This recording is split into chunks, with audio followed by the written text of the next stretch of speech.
Are you searching for answers?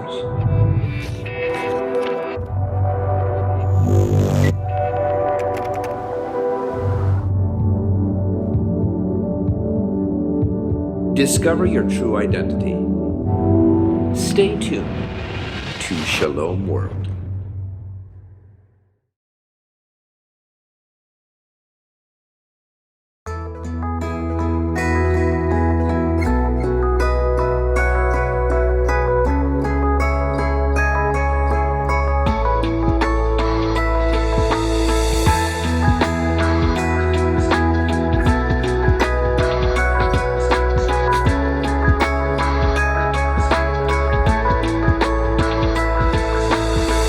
Preca provides a lifelong formation in the faith, because how is it possible that a person keeps converting, changing, becoming holy, unless motivated by the gospel?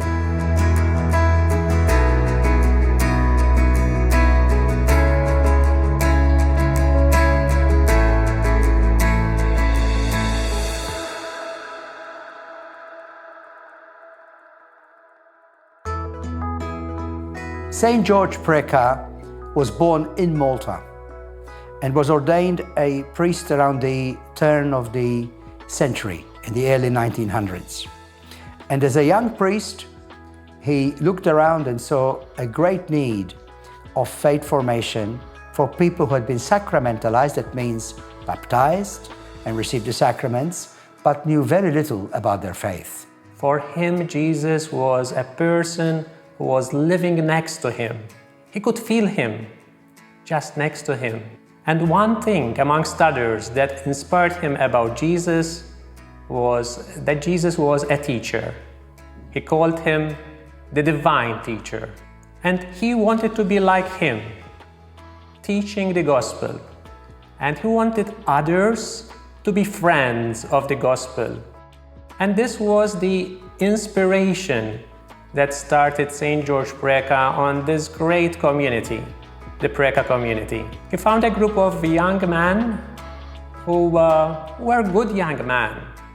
They used to go to the church, but they couldn't give a reason for their hope. Malta was already starting at the start of the 20th century, feeling the results of the Enlightenment period. And George, St. George, or as he was known in Malta, Don George, he wanted people to learn so that their faith will be strong. So he wanted lay people to be consecrated, keeping their jobs, but meeting every day, learning about their faith, living simple lives, and their total commitment to the service of God and searching for God's will in their life. So they ran houses of formation for young people, teaching sacraments and other areas of formation. They also ran missions in public squares for people. And they went into the dockyards and formed people there. And St. George was forever forming these new apostles, these lay apostles. Eventually, also, a branch of young women came together. And bit by bit, the society grew everywhere, so that every parish had a branch of the society. In 1957, he also sent, St. George Preca sent some members to Australia. And our foundation here in Australia started in 1956. In 1956, some members came over, and then in 1957, we had also some members who came in the town of Adelaide. The beginning, it was very hard, because first of all, I was by myself. Secondly, I used to chase in Malta if anybody coming to red light and things like that. So we started with one bloke come to red light. Well, I went in there, meet him, and we used to meet Saturday and Sunday evening. We used to read the Bible together and say the rosary at the church. Then after that, another two came in. Only one of them 14 years old and his brother 16 years old. So you have to do the same thing with all of them. Help them out, accommodation, and of course give them a job, find them a job. Some of them, they didn't even have enough clothes, of course. Well, you have them out, well, that's how it is. In about 6 months' time, we had 30 blokes at the parish. So over the years, the dynamics of the ministry has changed from supporting families in the early days, pre-evangelization and education in faith in the 1970s through to the 1990s. But today the emphasis is on smaller groups who seek the faith. And the members in Hobart participate in a number of sacrament formation programs in a number of parishes in Hobart.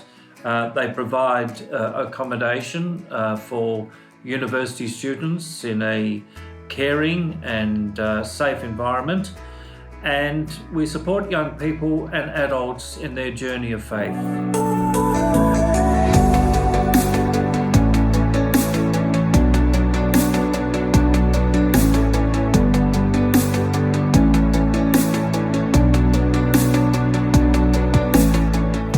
When our founder started our society, he was inspired by the words of St. Paul to Timothy, where it was written, "What you have heard from me through many witnesses, entrusted to faithful people who are able to teach others."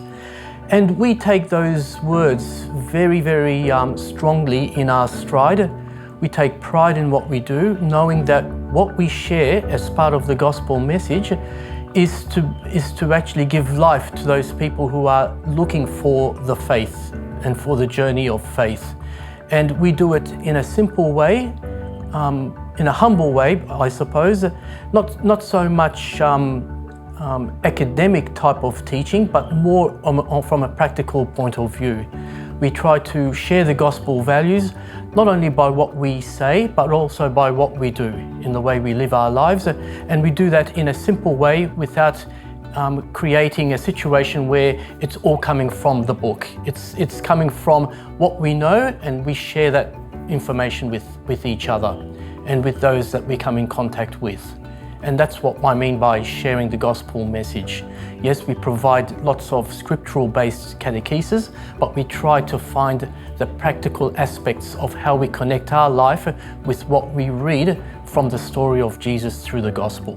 In Adelaide, most of our ministries deal with the local community, which meets on a regular basis, and we do formation in various areas of faith. In the past, we've been heavily involved in sacramental formation, but currently most of our formation is with holiness. So we do adult formation of children. In the local church communities, we're involved in liturgy of the word with children on the Sunday mornings. We're an active part of parish life, and we also have various parish-based ministries. But the community itself is something that is special.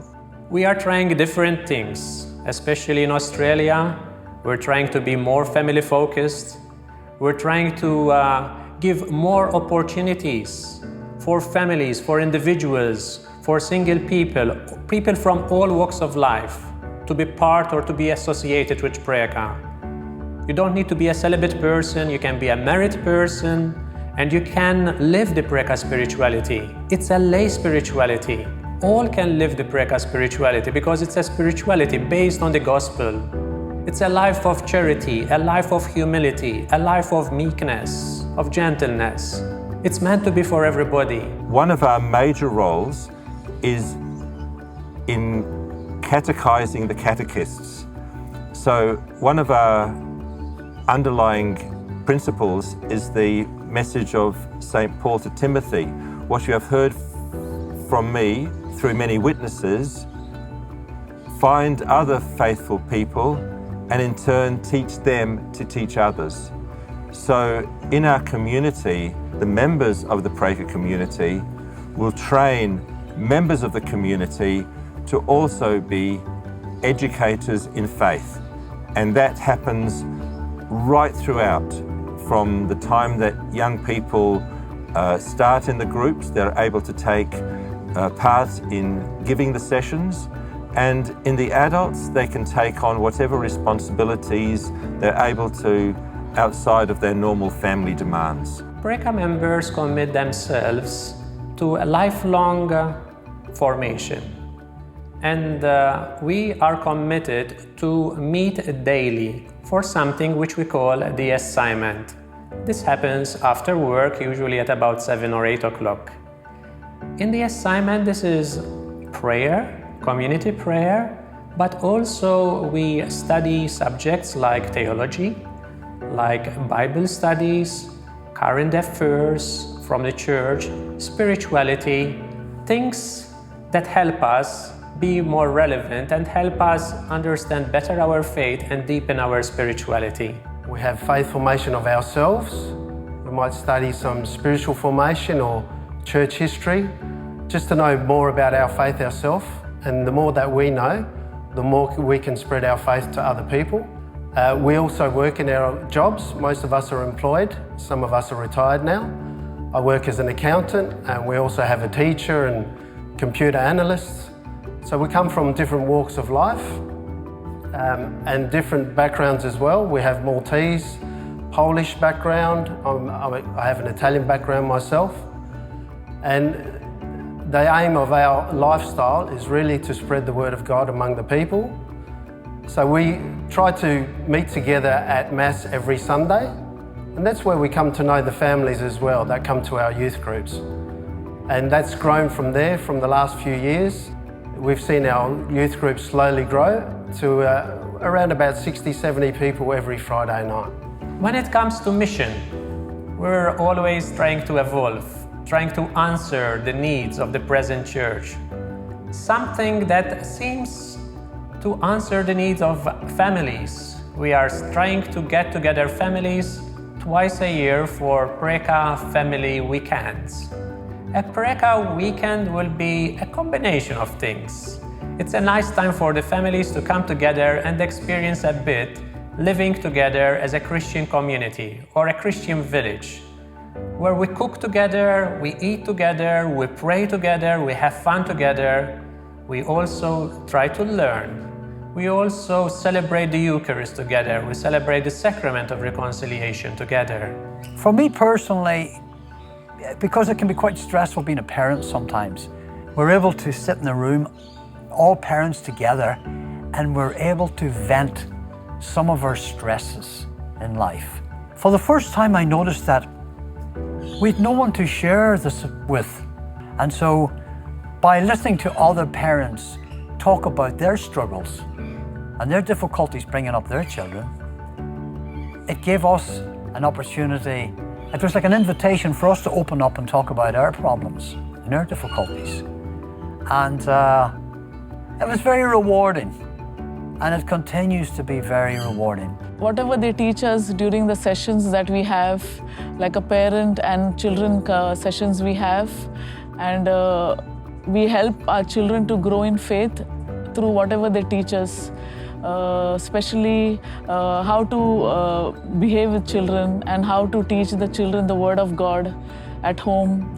And children are able to share the gospel reflections during Sunday Mass. And so it has helped our children grow in faith. My own faith journey has impacted because they show how to live in harmony with other communities, because this is a diversity here,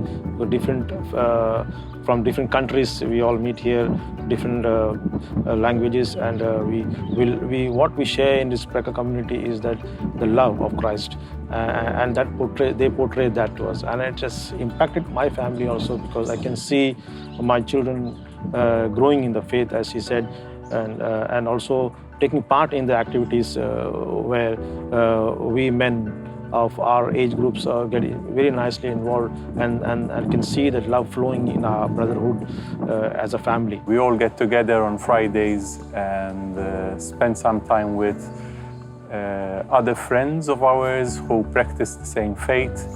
So we are mingling with people, and the kids are mingling with the children of their age, of the same faith. Yes, in fact, we feel very blessed to be able to interact with other families who try to live Preca's vision as well, to make Jesus known and loved. In fact, what we look forward to as well is during these Friday sessions, we do workshops with the Preca members. One of the workshops includes going through the liturgy for the following Sunday, where it is explained in detail, and it is also discussed between the parents. And in that way, we're able to relate how this affects us during our day-to-day life. Preca facilitate our catechism for our young people in our parish. We have 2 mass centres. So we have children's liturgy and teens liturgy. So across both mass centres, we have on Sunday mornings, we have the children's liturgy and teens liturgy. On the first Sunday of the month at one of our mass centres, the young people lead our mass, and part of that they provide a gospel reflection. So those children are part of the Preca community as well, and those young adults as well.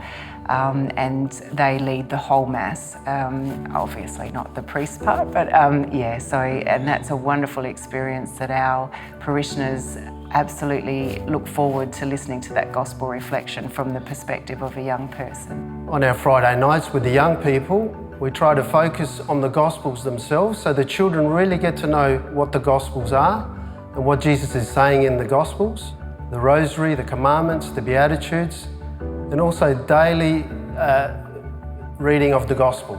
And we also have lots of social activity on a Friday. There's lots of games.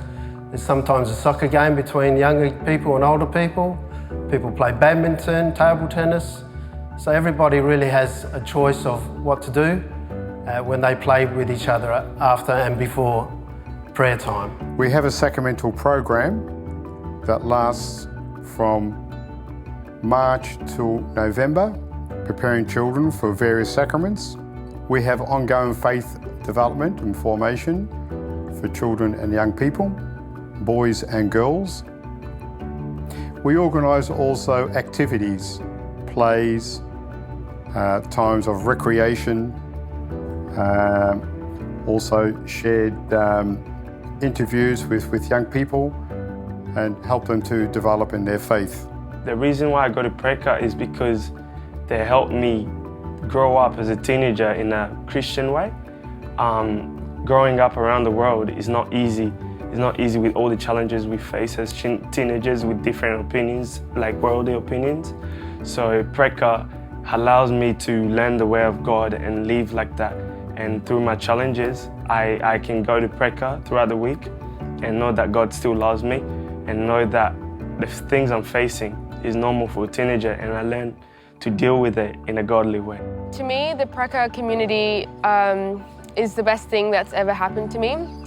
I think because it's increased my confidence to do other things like leadership and stuff, and it's made me stronger in my faith because the Preca brothers are a great example, and it just makes me want to be closer to God and know more about Him and read the Bible and do a lot more things that enable me to be closer to Him. The teachings from the Preca brothers are also very eye-opening. They really give good examples for teens that are going through a rough patch, with stress and homework and other stuff.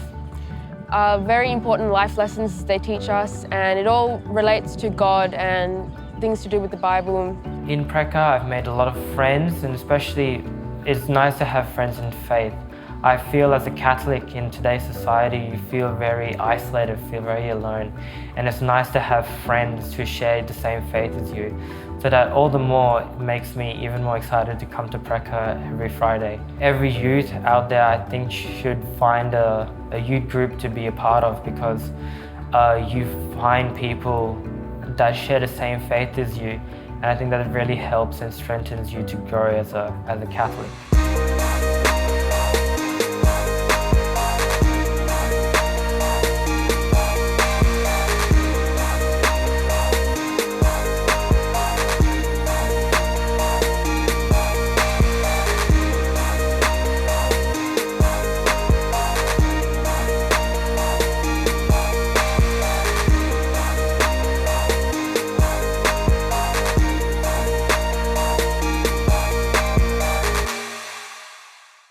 Every church community, whether it's a religious order or a group of consecrated men and women, have to continue being faithful to their charism while also adapting to the needs of the times. And the Preca community is doing the same. So very much at the heart of their charism is total dedication to the service of God and His people, in a lifestyle that is simple and uncomplicated, and being totally available for the apostolate. Now, I believe that the Preca community can still contribute in a big way to the mission of the Church, especially in the area of faith formation.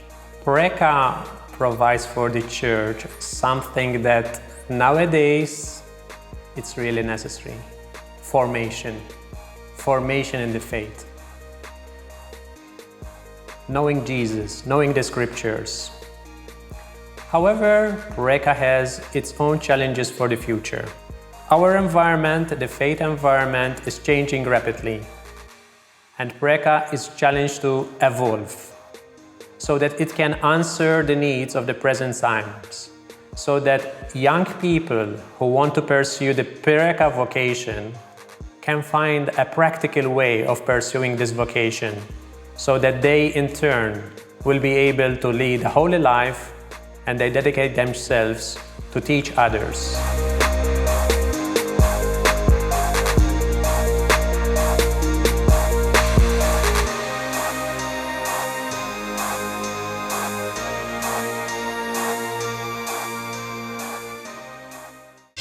A lot of talk in our church today about the new evangelization, and we might ask, well, what's new about the new evangelization? One thing that's new is that we're trying to renew the faith in people who should already be Catholic, should already be Christian.